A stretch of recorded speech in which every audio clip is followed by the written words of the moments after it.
I'm an agriculturalist, and I've always been interested in the interface between agriculture and health.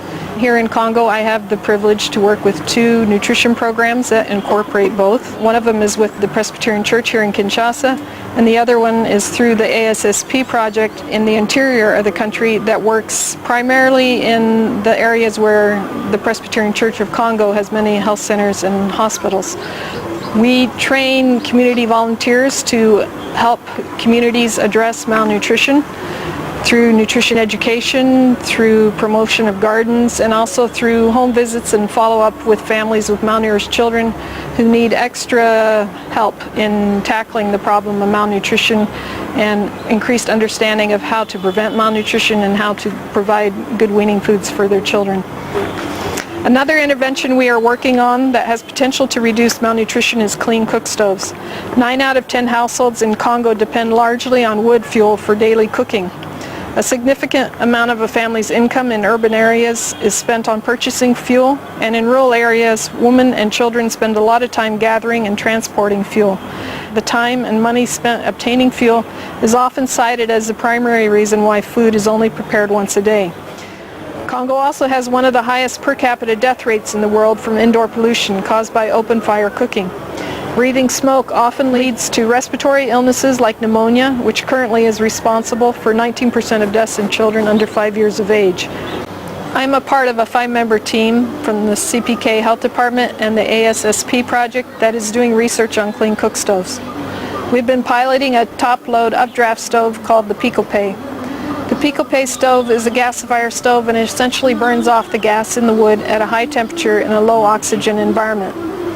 This stove produces significantly less smoke and uses about half the wood of a 3-stone fire. Sandrine Makambo, who is a nutritionist with the CPK Health Department, has been very instrumental in carrying out focus group studies with women who have used these stoves.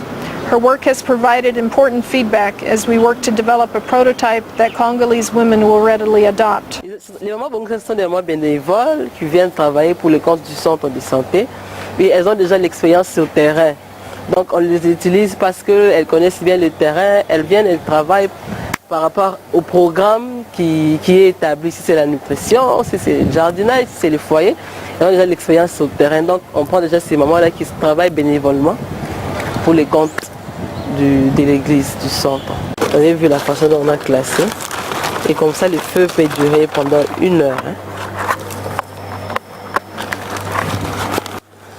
Voilà.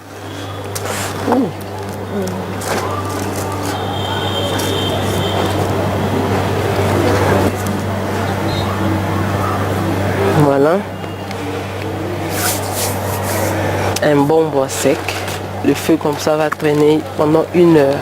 Et c'est 1 heure, ça peut te servir à cuire les feuilles de manioc. Je ne sais pas si vous consommez les feuilles de manioc là-bas. Mais... laissez cet espace pour que l'air passe. Vous voyez, dès que le feu prend, on couvre. Hein? Ça c'est pour couvrir. Donc, on attend que les feux prennent un peu. L'air entre et ça sort. Comme ça, le feu ne s'éteint pas. Ça s'allume, ça s'allume, ça s'allume jusqu'à la fin. Jusqu'à ce que le bois se termine. The fire dies and you end up with biochar. The wood cooks down and essentially it's making charcoal for you. And then this biochar can be either used in a regular stove here, which they call a babula, to cook another meal, or you can crush it up and add it to the soil to help improve your soil. Biochar in sandy soils can increase yields by up to 240%, as the biochar improves water retention, reduces soil acidity, and increases the availability of nutrients. Right now it's really burning off those gases at the top, and it's working quite well. This tin that we're using right now is very flimsy, and it doesn't look like it would hold up very well, and it won't. At this high heat it will burn through pretty quick. The stainless steel will hold up much longer. It will be heavier weight, and it will be shiny, and anything shiny is always prettier, right? Our next step is to produce 1,000 stoves of the final prototype based on what the women have identified as important and what is within the boundaries of the fundamental principles of the gasifier's design. This will involve importing a higher grade metal, and we will need to identify a local factory with the capacity to stamp out models that can be flat packed and assembled in the interior by local artisans. Another piece that needs to be developed is the educational messaging on how to operate the stoves. In the next year, we hope to do a large trial in both rural and urban areas using 1,000 stoves.